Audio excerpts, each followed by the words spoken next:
آتے ہیں، یہ بھائی کہتے ہیں کہ ہم اپنی دکان میں ختم وغیرہ کرتے ہیں تو ہم بعض لوگ جو ختم نہیں مانتے ان کو نہیں بلاتے ہیں، تو کیا بعد میں نیاز وغیرہ ان کو دینا شرعاً جائز ہے یا نہیں ہے؟ تو اس میں دو جہت سے کلام کرنا چاہوں گا۔ پہلی بات تو یہ کہ یاد رکھیں کہ یہ جو تیجا ہے، 40واں ہے، ختم ہے، نیاز ہیں،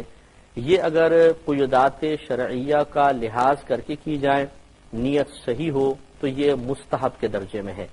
یعنی اس پر ثواب ملے گا، کوئی فرض یا واجب نہیں ہے، اور اگر کوئی ترک کرتا ہے تو گناہ نہیں ہے، کیونکہ مستحب کو چھوڑنا گناہ نہیں ہے۔ لہذا معلوم یہ ہوا کہ چونکہ یہ امر مستحب ہے، اس لیے اگر کوئی کرے تو ٹھیک ہے، اس پہ بھی اعتراض نہیں کرنا چاہیے، کوئی نہیں کرتا ہے وہ بھی قابل اعتراض نہیں ہے۔ اب اس میں ضروری نہیں ہے کہ آپ ہر ایک کو انوائٹ کریں، یہ ضروری نہیں ہے کہ کسی کو آپ بالکل نہ بلائیں، کوئی چیز شریعت نے ضروری نہیں رکھی، آپ کی مرضی، جس کو بلانا چاہیں جس کو نہ بلائیں۔ پھر یہ جو آپ نے ختم وغیرہ کیا ہے، یہ جو بھی قرآن وغیرہ پڑھا ہے، اگر وہاں پہ کچھ کھانا وغیرہ بھی رکھا ہے تو یہ کوئی خدا نہ خواستہ ناجائز نہیں ہو گیا ہے، یہ تو نبی کریم صلی اللہ علیہ وسلم کے طریقے سے ثابت ہے کہ بارہا آپ نے اس طرح کے معجزات دکھائیں کھانے سے متعلق، کہ آپ جس حضرت جابر رضی اللہ تعالی عنہ نے غزوہ خندق کے موقع پر آپ کی دعوت کی تو ایک بکری کا چھوٹا سا بچہ اور تھوڑا سا آٹا تھا، وہ سرکار کو آ کے بتایا رسول اللہ گھر میں یہ ہے، آپ چند صحابہ کو لے کے تشریف لے آئیں، میں نے آپ کی دعوت کی ہے۔ سرکار نے تمام صحابہ کو بلا لیا، وہاں جمع ہوئے، تو سرکار نے فرمایا جب تک میں نہ آؤں کوئی چیز اتارنا نہیں۔ آپ وہاں تشریف لے گئے، دسترخوان بچھایا، اور جو اللہ نے چاہا وہ نبی کریم صلی اللہ علیہ وسلم نے پڑھا، اور کھانا سامنے رکھا ہوا تھا، پھر سرکار نے فرمایا کہ کھاؤ، صحابہ کرام نے کھایا اور الحمدللہ وہ سب کو پورا ہوا۔ تو یہ ایک سنت بن گئی، سمجھ لیجئے کہ جب یہ کسی کو ہم کوئی ایصال ثواب کرنا چاہتے ہیں، یا کوئی مطلب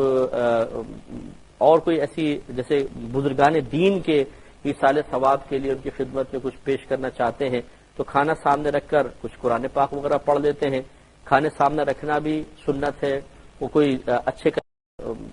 اور کوئی ایسی جیسے بزرگان دین کے ایصال ثواب کے لیے ان کی خدمت میں کچھ پیش کرنا چاہتے ہیں، تو کھانا سامنے رکھ کر کچھ قرآن پاک وغیرہ پڑھ لیتے ہیں۔ کھانے سامنے رکھنا بھی سنت ہے، وہ کوئی اچھے کلمات پڑھنا بھی سنت کریمہ ہے، اور وہ کھانا اللہ کی رضا کے لیے ہونا چاہیے، یہ نہیں کہ میں فلاں کے قرب کو حاصل کرنے کے لیے کر رہا ہوں، تو یہ غلط ہوگا۔ تو پھر اس میں کوئی حرج نہیں ہے، اب آپ اس کو جس کو دینا چاہیں آپ دے سکتے ہیں، بشرطے کہ اس کی جانب سے بے حرمتی کا اندیشہ نہ ہو۔ بعض اوقات اس میں شدت ہو جاتی ہے، بعض کہتے ہیں اگر یہ نہیں کرو گے تو تم مسلمان نہیں، اور بعض کہتے ہیں کرو گے تو یہ کھانا حرام ہے، یہ چیزیں بھی مناسب نہیں ہیں۔ تھوڑا سا ٹھنڈے دل سے غور کریں کہ قرآن کیا کہہ رہا ہے، حدیث کیا کہہ رہی ہے، اس کے صحیح مفہوم کو سمجھنے کی کوشش کریں۔ تو اس لیے بہرحال یہ کوئی لڑائی جھگڑے کا معاملہ نہیں ہونا چاہیے، کوئی کھاتا ہے